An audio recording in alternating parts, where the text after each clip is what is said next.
मेरा नाम रोहित है। घर में मेरे माता पिता और मुझसे छोटा एक भाई और एक बहन है। पढ़ाई पूरी करने के बाद मैंने शहर में नौकरी करने की सोची। जब मैं शहर पहुंचा तो काफ़ी भटकने के बाद मुझे एक दुकान में नौकरी मिली। मैं अपना काम पूरी ईमानदारी से करता था, जिसके कुछ ही दिनों में मैं उस दुकान के मालिक का चहेता बन गया। सेठ की उम्र करीब 60 साल की थी और उनके कोई औलाद नहीं थी। अब सेठ जी अपने ख़ास कामों के लिए मुझे ही हर जगह भेजने लगे। एक दिन सेठ जी ने मुझे एक ब्रीफकेस दिया और मुझसे बोला, इसे मेरे घर पर दे आओ। जब मैं सेठ जी के घर पहुंचा और मैंने डोरबेल बजाई, कुछ देर बाद दरवाज़ा खुला। जिसने दरवाज़ा खोला उसे देखकर मैं हैरान रह गया। मैं अपने आने की वजह भूल गया। मैं उसे ही देखता रह गया। वह नींद में उठकर आई थी। आंखों में नींद की खुमारी थी। उसके ब्लाउज से उभार दिख रहे थे। साधी का पल्लू नीचे गिरा जा रहा था। उसका पल्लू हाथ में था। सारी फिसल गई थी। इससे उसकी नाभि भी दिखने लगी। उसकी पतली कमर मानो रस से भरी थी। थोड़ी देर में मैं संभल गया, मगर आंखों के सामने खुली पड्डी खूबसूरती को देखे बिना कैसे छोड़ेगा। मैं कुंवारा था। मेरे दिल में गुदगुदी सी पैदा हुई। वह साड़ी का पल्लू कंधे पर डालते हुए बोली, आइए, आप अंदर आइए। इतना कहकर वह पलटकर आगे बढ़ी। पीछे से भी वह कई खूबसूरत थी। पीठ पूरी नंगी थी। उसकी चाल में मादकता थी, जिसने मुझको और लुभा दिया था। उस औरत को देखने में खोया में बहुत मुश्किल से आकर सोफे पर बैठ गया। मेरा गला सूखा जा रहा था। मैंने बहुत कोशिश के बाद कहा, मैडम, ये ब्रीफकेस सेंट चीन ने आपको देने को कहा है ही। मैंने ब्रीफकेस आगे बढ़ाया। अब इसे मेज़ पर रख दीजिए। मैंने बोला, जी, आप तेज़ धूप में आए हैं, थोड़ा ठंडा हो जाएगा। कहते हुए वह साथ वाले कमरे में गई और कुछ देर बाद पानी की बोतल 2 कोल्ड ड्रिंक ले आई और मेरे सामने वाले सोफे पर बैठ गई। मैं पानी की बोतल उठाकर सारा पानी गड़घुट कर पी गया। वह औरत कोल्ड ड्रिंक की बोतल खोलने के लिए मेज़ के नीचे रखे ओपनर को लेने के लिए झुकी तो फिर उसका पल्लू गिर गया और उभार दिख गए। मेरी नज़र वहीं अटक गई। उस औरत ने ओपनर से कोल्ड ड्रिंक खोली। उसने मेरी ओर एक कोल्ड ड्रिंक बढ़ाई। मैंने बोतल पकड़ी।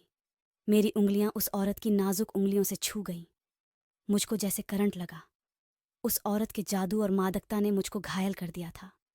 मैं खुद को काबू में न रख सका और उस औरत यानी अपनी सेठानी से लिपट गया। जब उसने कोई विरोध नहीं किया तो मेरी हिम्मत और बढ़ गई। मैं उसको बेहताशा चूमने लगा और धीरे धीरे वह भी मेरा साथ देने लगी। मैं उसको उठाकर कमरे में ले गया और बिस्तर पर लिटाकर उसके कपड़े निकालने लगा। फिर हम एक दूसरे के आगोश में हो गए और धीरे धीरे एक दूसरे में समा गए। जब हम शांत हुए तो मैं बाहर आया और वापस जाने लग रहा तो सेठानी ने मेरे गालों को चूम लिया। मैंने उससे पूछा कि सेठ तो इतने बूढ़े हैं और आप इतनी जवान। तो उसने बताया, मैं सेठ की दूसरी पत्नी हूं। मैं सोचने लगा कि सेठ तो वैसे ही बूढ़ा है। अगर मैं सेठानी को ऐसे ही खुश उखूंगा जो सेठ के मरने के बाद ये आरी दौलत मेरी हो जाएगी। यह सोचते सोचते मैं खुश होकर वापस दुकान पर आ गया। इसके बाद मेरा सेठ मुझे रोजाना दोपहर को अपने घर ब्रीफकेस देकर भेजता था। मैं मालकिन को ब्रीफकेस सौंपता और उसके साथ खुशी खुशी हम बिस्तरी करता। बाद में कुछ खा पीकर दुकान पर लौट आता। इस तरह 5 महीने बीत गए। एक दोपहर क्रो में ब्रीफकेस लेकर सेठ के घर आया और कालबेल बजाई, पर घर का दरवाज़ा नहीं खुला। मैं घंटी बजाता रहा। 10 मिनट के बाद दरवाज़ा खुला। दरवाजे पर मेडी सेठानी खड़ी थी, पर एक आम घरेलू औरत जैसी आंचल ओढ़कर घूंघट डालकर। उसने मुझको बाहर ही खड़े रखा और कहा, रोहित, मुझे माफ़ करो। हमारे संबंध बनाने की बात से जी तक पहुंच गई है। विग्रह हाथ पकड़ेंगे तो हम दोनों की जिंदगी बर्बाद हो जाएगी।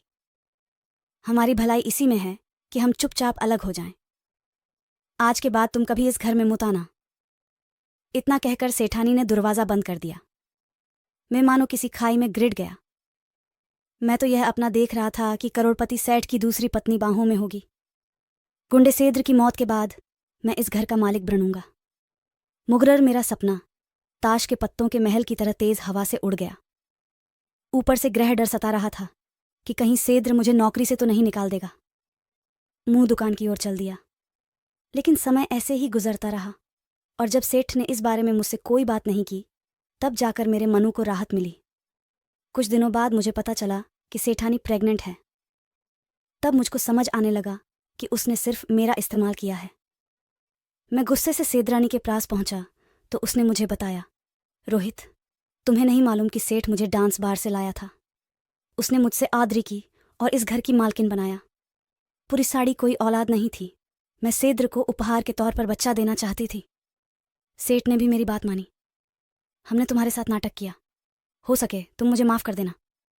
इसके बाद सेठानी ने एक हाथ अपने बढ़ते पेट पर फेरा, दूसरे हाथ से वह अपने आंसू पोंछने लगी।